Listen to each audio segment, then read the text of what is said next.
Nós estamos na nossa série de exposições em Tiago. Então ele agora, no capítulo 3, versículo 13, desenvolve o ponto central da carta. Há dois caminhos contrários, antagônicos, que somos capazes de viver em meio às provações. O caminho da sabedoria do alto, ou o caminho da sabedoria terrena. Sua ideia não é apenas informar que esses caminhos existem, mas é principalmente não deixar dúvidas de que cada caminho possui suas obras particulares, que são totalmente perceptíveis. Essas obras não se parecem, nem se confundem. Então vamos ler capítulo 3 de Tiago, versículos 13 a 18. A palavra do Senhor diz assim: quem entre vós é sábio e inteligente? Mostrem mansidão de sabedoria mediante com o digno proceder às suas obras. Se pelo contrário tendes em vosso coração inveja amargurada e sentimento faccioso, nem vos glorieis disso, nem mintais contra a verdade. Essa não é a sabedoria que desce lá do alto, antes é terrena, animal e demoníaca. Pois onde há inveja e sentimento faccioso, aí há confusão e toda espécie de coisas ruins. A sabedoria, porém, lá do alto, é primeiramente pura, depois pacífica, indulgente, tratável, plena de misericórdia e de bons frutos, imparcial, sem fingimento. Ora, é em paz que se semeia o fruto da justiça, para os que promovem a paz. Tiago quer que seus leitores façam uma autoanálise sobre qual caminho estão seguindo.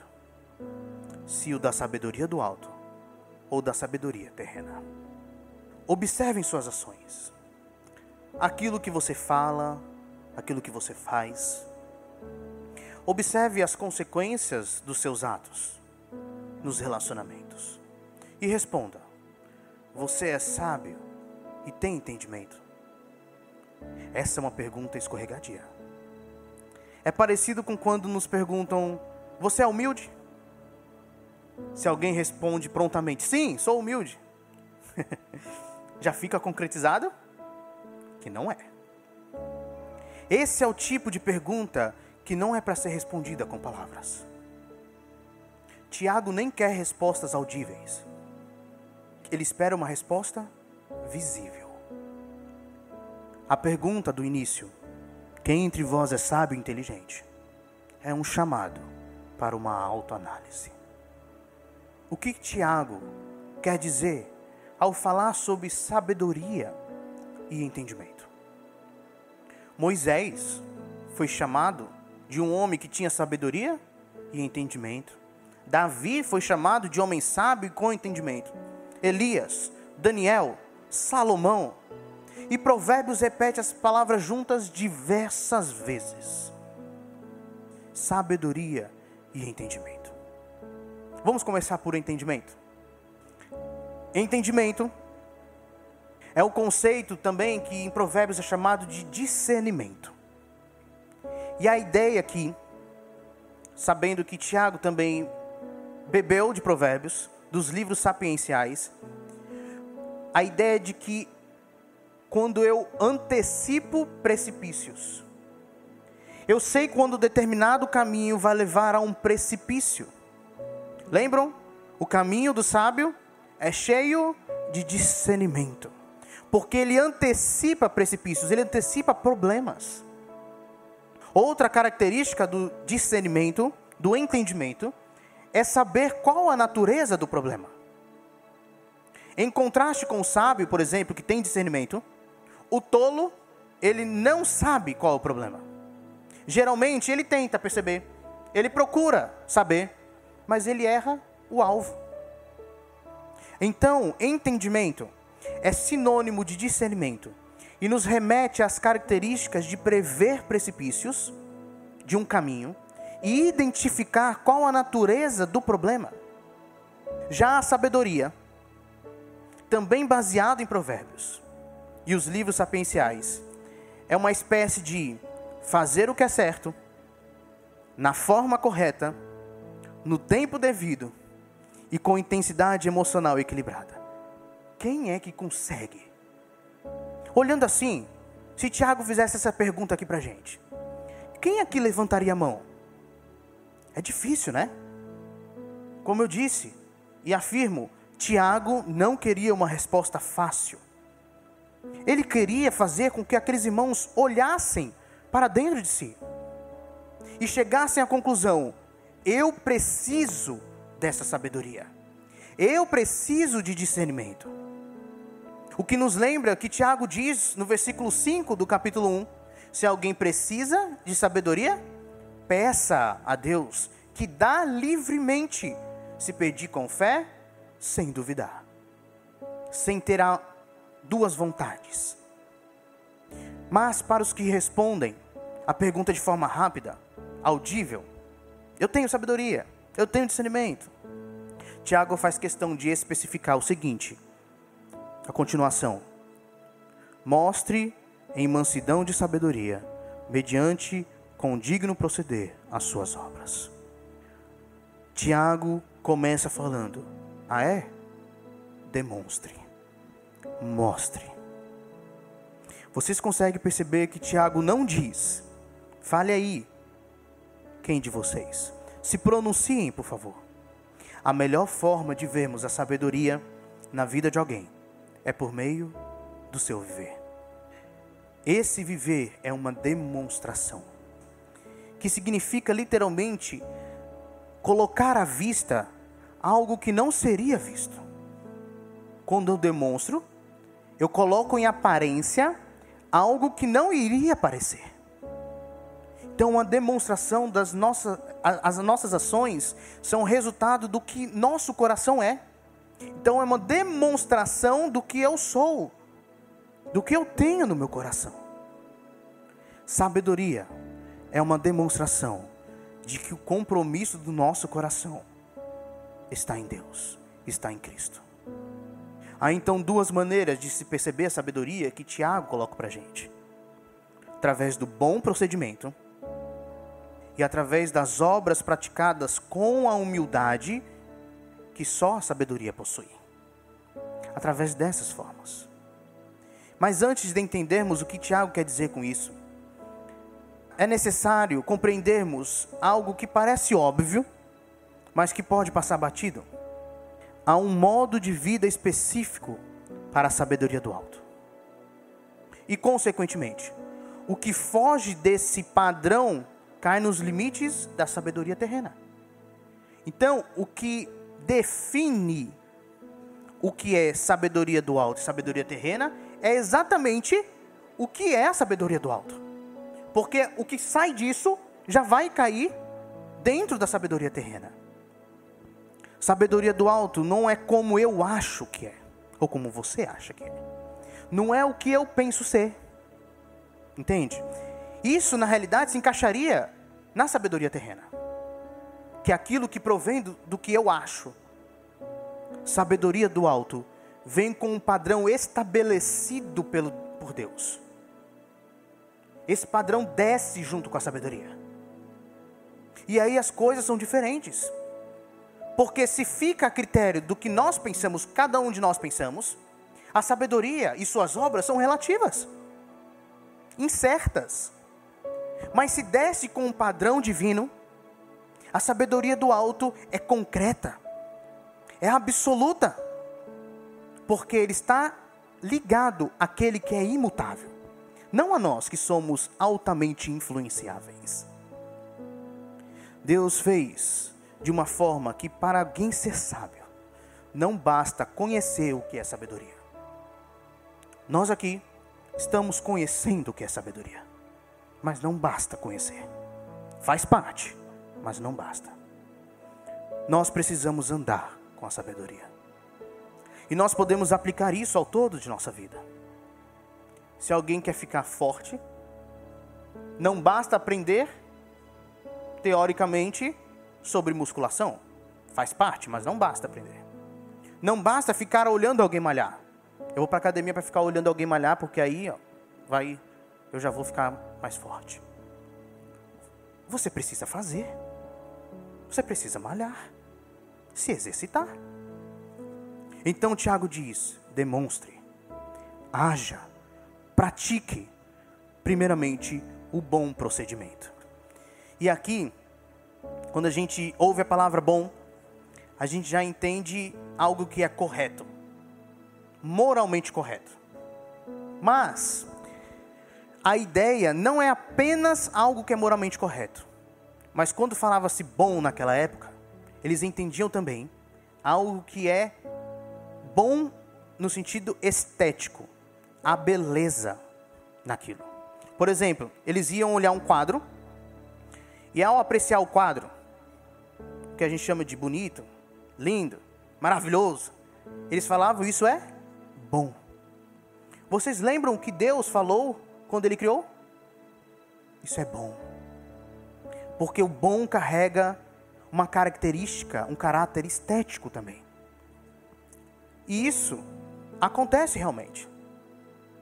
Quando você olha alguém que faz coisas moralmente erradas, isso é grotesco, feio. A feiura no moralmente errado. No moralmente correto, a beleza nisso. Quando a gente olha alguém procedendo de forma coerente com Cristo, a gente fala, que lindo veio viver dessa pessoa. Há beleza nisso. Então, o que é moralmente correto está também atrelado àquilo que é a beleza, aquilo que é bom esteticamente. Ok? E quando ele diz obras praticadas com a humildade que provém da sabedoria, Tiago aí tem um olhar, é a ideia de ter um olhar para si, sem achar que nós somos algo a mais do que realmente somos. A sabedoria é percebida naqueles que, antes de tudo, entendem quem é em Cristo, não se colocando acima das outras pessoas. Para sermos sábios, nós precisamos primeiro de um entendimento correto da nossa identidade, daquilo que a gente é. E é interessante porque eu lembro muito das nossas exposições em Filipenses. Filipenses capítulo 2, quando ele diz que nós estávamos unidos a Cristo, e por estarmos em Cristo, nós devemos ter a mesma mentalidade de Cristo. E ele vai definir mentalidade ali como colocar os interesses dos outros à frente dos nossos interesses. Como isso é difícil. Quando ele diz sobre mentalidade de Cristo, ter o coração de Cristo, depois vem aquele hino maravilhoso, o hino cristológico que fala que ele desceu e se tornou servo. Então a mentalidade de Cristo, o coração de Cristo é um coração de servo. É isso que nós somos. Servos. Essa é a nossa identidade em Cristo. A humildade está no centro da ética cristã, como um caráter determinante da vivência, da mentalidade do coração de Cristo. É a humildade, o amor. Então no versículo 14, Tiago sai da demonstração positiva para uma demonstração negativa. Quando ele diz, se pelo contrário, tendes em vosso coração inveja amargurada e sentimento faccioso, nem vos glorieis disso, nem mintais contra a verdade. Tiago, então, ele fala sobre ter no coração inveja amarga. E quando pensamos sobre inveja, pensamos normalmente em alguém que quer o que o outro tem. Não é isso? Que quer a vida do outro. Quer o bem que o outro tem. Mas também, antes de querer, é a atitude de alguém que não consegue olhar o próximo e se alegrar com a vida e conquista do próximo. Porque antes da gente desejar o que o outro tem, há em nós o sentimento de que a gente não se alegra com que aquela pessoa tenha isso.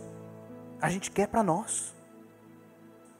Então, ele fala assim, se você tem no seu coração inveja amarga, e a outra palavrinha aí, sentimento faccioso, eu acho que a NVI traduz por ambição egoísta, aí é a ideia de uma disposição para gerar conflitos. Você já conheceu alguém assim? Que tem uma disposição para gerar conflitos? Gerar guerra, contenda? para quem tem desejos egoístas, o resultado será uma inveja amarga e uma disposição do coração em gerar conflitos. A pessoa vai viver de conflito em conflito, um conflito atrás do outro. O mais intrigante para mim é essa parte final do versículo 14. Quando ele diz: nem vos glorieis disso, nem mintais contra a verdade. Por que será que Tiago precisa alertar para eles e para nós, para não se gloriarem na inveja amarga ou na disposição de gerar conflitos, nem negar a verdade? Não sei se vocês já presenciaram alguém assim, que possui um egoísmo que a transforma em alguém amargo e briguento. Mas normalmente há dois tipos de atitude dessa pessoa quando confrontada. Quando essa pessoa é confrontada com a verdade, há dois tipos de atitude dela. Primeiro, se gloria. Sou assim mesmo. Tu acha que eu vou levar desaforo para casa? Minha personalidade é forte. Ou ela faz isso, se gloria naquilo que ela é, ou faz algum tipo de disseminação falsa contra a pessoa que ela inveja, para poder se exaltar, para poder se elevar. Ou negar a verdade ou negar a verdade. Porque pode ser os dois, se gloriar e negar a verdade, ou um ou outro. A ideia aqui é literalmente falsificar a verdade. Ser falsa, uma pessoa falsa. A pessoa egoísta que coloca a si mesma em um lugar de exaltação. E tudo é voltado para ela. Normalmente ela quer dar uma roupagem à realidade do seu egoísmo, negando que ela é uma pessoa assim, e inventando outro motivo que não o egoísmo para as suas ações. Tiago continua enfatizando que essa atitude não faz parte do padrão das obras da sabedoria que vem de Deus. E a pergunta que a gente faz é: essa sabedoria vem de onde então, Tiago? De onde vem essa sabedoria? E ele vai falar, versículo 15: essa não é a sabedoria que desce lá do alto. Antes ela é terrena, animal e demoníaca. Não são três tipos de sabedorias diferentes: a sabedoria terrena, a sabedoria animal e a sabedoria demoníaca. Esses adjetivos se referem à mesma sabedoria. Se a sabedoria é terrena, ela também é animal e ela também é demoníaca. Isso é forte demais. A palavra terrena nos remete a uma ideia de mundana, de que pertence a esse mundo, a essa era. A palavra animal nos traz uma ideia de carnal, que não é espiritual, mas carnal. E demoníaca, que pertence a demônios. E é interessante, porque não precisa ser uma possessão para ser demoníaco ou diabólico. Não precisa ter alguém se debatendo, se contorcendo ou falando de forma estranha para ser demoníaco. Basta a pessoa ser contra a sabedoria do alto. E ele explica o porquê de ser terrena, carnal e demoníaca. Ele vai falar no versículo 16: pois onde há inveja e sentimento faccioso, aí há confusão e toda espécie de coisas ruins. O resultado, para quem anda no orgulho e egoísmo, é confusão e ações malignas. A palavra confusão traz uma conotação de desordem. A ideia é de que um egoísta age como se não tivesse uma ordem a zelar. Ele age de forma anárquica. Nas suas relações, o egoísta age como se não tivesse um padrão divino para manter a ordem, para mediar nossa relação. Então suas ações são sempre centradas em si, causando confusão, desordem, conflito. Porque o padrão divino é a humildade, é o servir, é colocar os interesses dos outros na frente dos nossos. Mas não apenas confusão, ele diz sobre ações malignas. Sim, são ações erradas, moralmente erradas.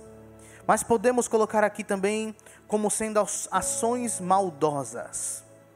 Muitas vezes, a pessoa pode até fazer algo que em si é correto, mas com uma intenção maldosa, com maldade. O que já torna aquilo algo errado, uma ação errada. A sabedoria do alto não é egoísta, não gera confusão e maldade.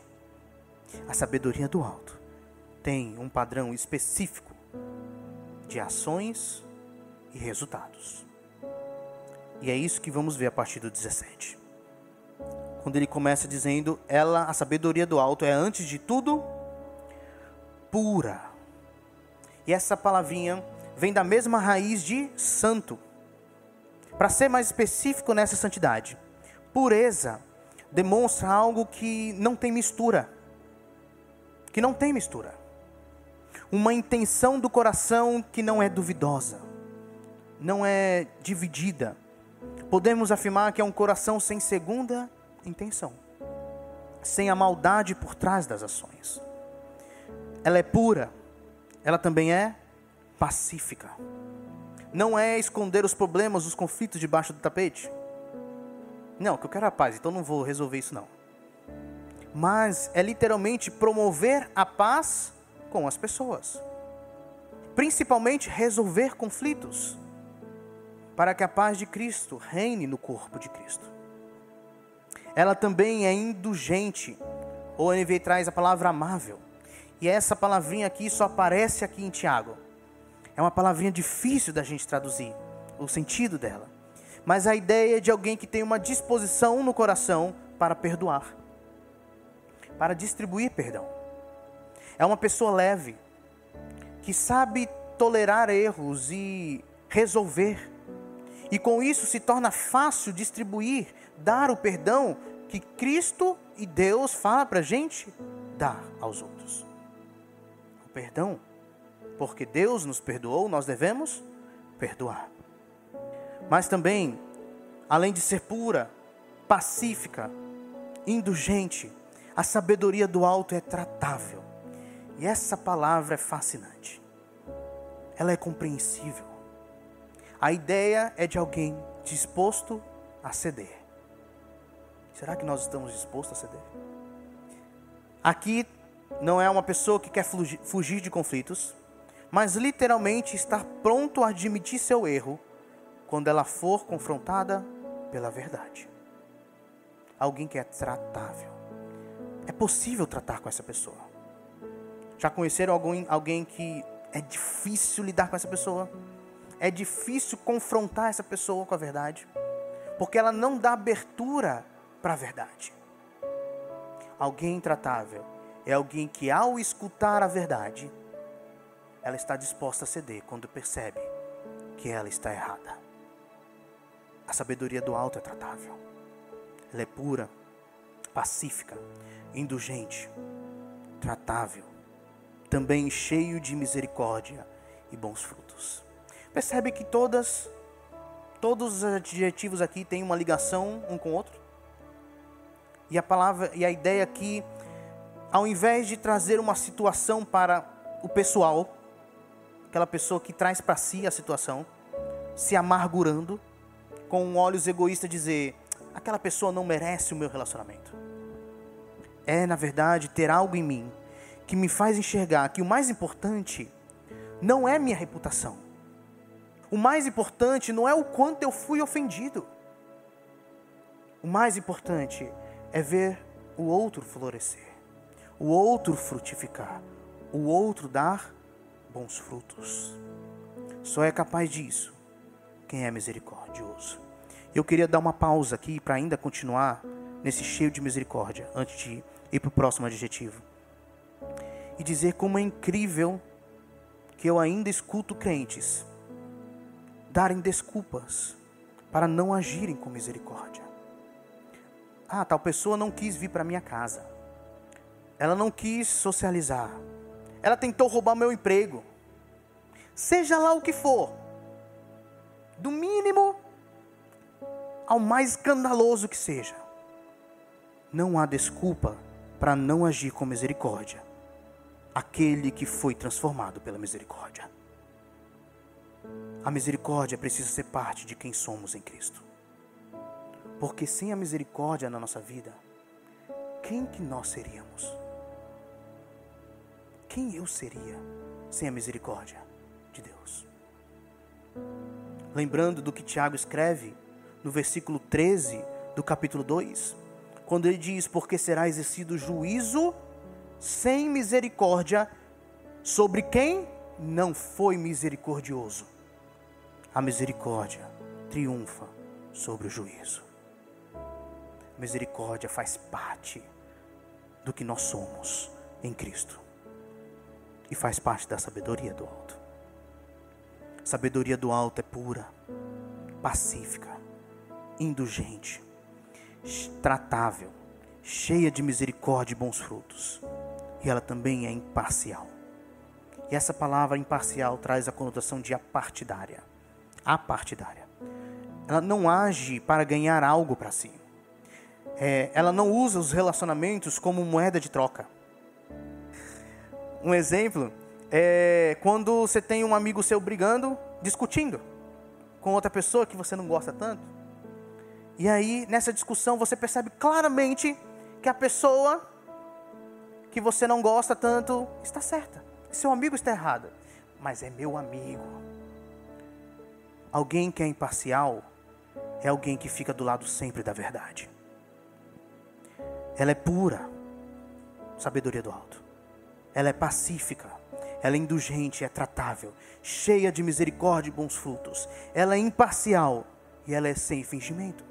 Ela é sincera. A sabedoria, ela não é alguém tentando se passar por sábio. Ao contrário, a sabedoria do alto, ela flui de um coração compromissado com Deus e suas verdades. E não precisa forçar a aparência de sabedoria. Então ela é sincera, sem fingimento.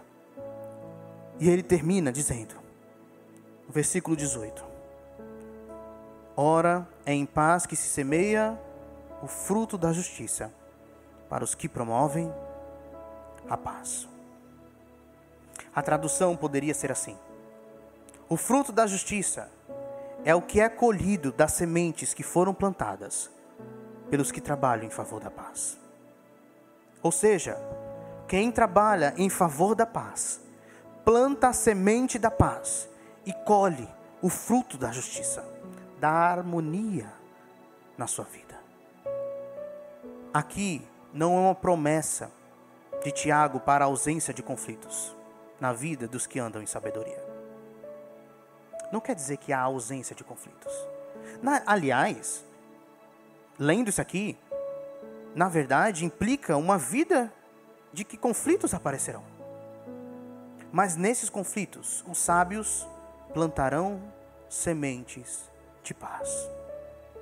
A sabedoria terrena e do alto possui um estilo de vida coerente com aquilo que cada uma é.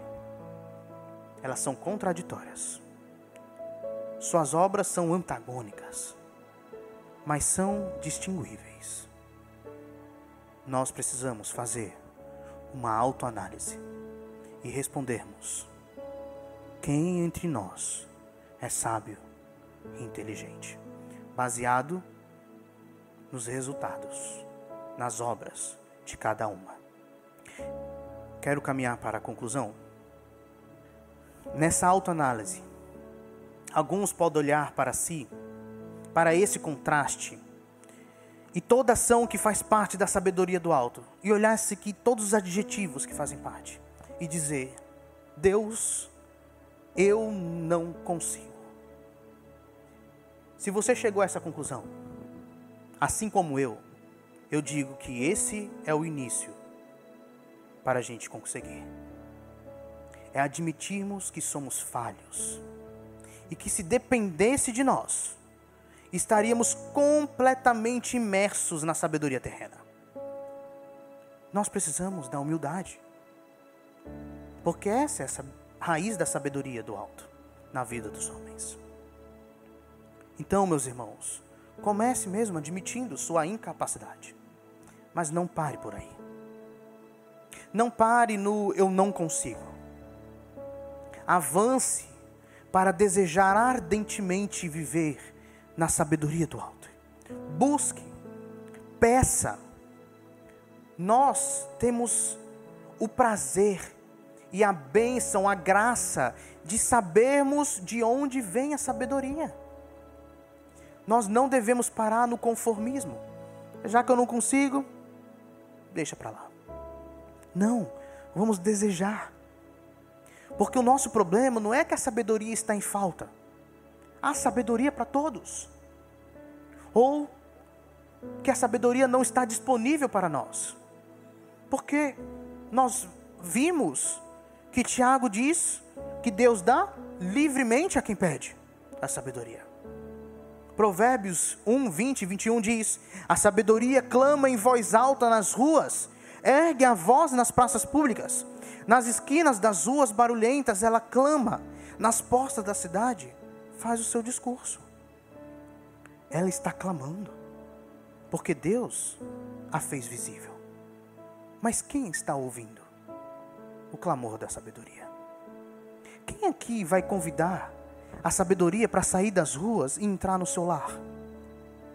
Quem aqui está disposto a dizer: vem sabedoria, mude o meu ser, transforme minha casa e minha vida, faça das minhas relações centradas em você, sabedoria. Devemos orar, pedir: Pai, eu realmente sou limitado pelo pecado e pelos meus desejos egoístas. Se dependesse da minha natureza, eu não conseguiria. Mas eu dependo de Ti, Pai. Não me deixe guiar meus relacionamentos baseados no que meu coração egoísta quer enxergar e viver. Derrame a Sua sabedoria sobre mim, para que meus relacionamentos sejam vividos à luz do Seu padrão, com humildade e bom procedimento, com pureza, paz, uma disposição a perdoar e admitir erros, transbordando misericórdia e frutificando na vida do meu irmão. Que a Sua sabedoria, Pai, me faça imparcial e sincero, sem fingimento. Eu queria chamá-los pela última vez a olharmos, a que vocês olhem esses adjetivos da sabedoria do alto. E queria perguntar para vocês: de quem vocês lembram quando vocês enxergam, quando vocês leem esses adjetivos? Eu só consigo pensar no único que viveu essas ações de forma completa, sem vacilar: Jesus Cristo. Afinal, Jesus Cristo é o Logos, o Verbo, a sabedoria que se fez carne e habitou entre nós, cheio de graça e verdade, e vimos a Sua glória. Jesus Cristo é o cabeça de quem deve fluir em nós a sua mentalidade, o seu coração, que, embora sendo Deus, como diz Filipenses, embora sendo Deus, não considerou que o ser igual a Deus era algo que ele deveria se apegar, mas esvaziou-se a si mesmo, vindo a ser servo, tornando-se semelhante aos homens. E tendo assumido forma humana, humilhou-se a si mesmo e foi obediente até a morte, e morte de cruz. Tiago está falando o tempo todo de Jesus, porque ele não é somente o exemplo máximo de sabedoria, mas ele é a própria sabedoria, a qual estamos unidos, e o que nos torna capaz de vivermos Ele em vida. Igreja, o questionamento que fica para nós então é: como que nós podemos escolher e buscar uma sabedoria egoísta, arrogante e cheia de si, se o nosso Deus é Jesus Cristo? Como alimentar essa sabedoria terrena, se adoramos a sabedoria que veio do alto e nos uniu a ela, e nos fez um com ela? Como se contentar com confusões e ações maldosas, se Cristo veio exatamente para derrubar o muro da inimizade entre os homens e Deus e entre os homens e homens? Em Cristo, como escolher outra sabedoria a não ser Ele próprio? A não ser o próprio Jesus Cristo. Escolher a sabedoria do alto é escolher a Jesus. Escolher a sabedoria do alto é querer ser como Ele é. Essa escolha não conseguimos fazer por nossas forças e desejos do coração. Precisamos da graça de Deus. Porque, como vimos, sabedoria só Deus pode dar. Só Deus pode fazer ela visível. Cristo, só Deus também pode dar. É obra de sua graça. E eu vou terminar citando Jó, capítulo 28. Na resposta de Jó aos seus amigos, ele fala sobre a sabedoria. Donde, pois, vem a sabedoria? E onde está o lugar do entendimento? Está encoberta aos olhos de todo vivente e oculta às aves do céu. O abismo e a morte dizem: ouvimos com os nossos ouvidos a sua fama. Deus lhe entende o caminho, e Ele é quem sabe o seu lugar. Porque Ele perscruta até as extremidades da terra, vê tudo o que há debaixo dos céus. Quando regulou o peso do vento e fixou as medidas das águas, quando determinou leis para a chuva e caminho para o relâmpago dos trovões, então Ele viu a sabedoria e a manifestou. Ele a estabeleceu e também a esquadrinhou. E disse ao homem: eis que o temor do Senhor é a sabedoria, e o apartar-se do mal é o entendimento. A sabedoria vem para aquele que reconhece que nada pode trocar por ela, que nada tem a oferecer por ela. E então, ao pedir, Deus manda a sua sabedoria como um ato de misericórdia e graça, mostrando a nossa insuficiência e o poder magnífico que Ele tem. E Ele passa a dizer para a gente: está aqui o discernimento, o entendimento, para nos caminhos da vida vocês anteciparem e fugirem dos perigos, dos precipícios. Aqui está também o anseio por mim, o temor do Senhor. Aqui está a sabedoria. Aqui está Jesus. Vivam. Vivam. Quem entre nós é sábio e tem entendimento?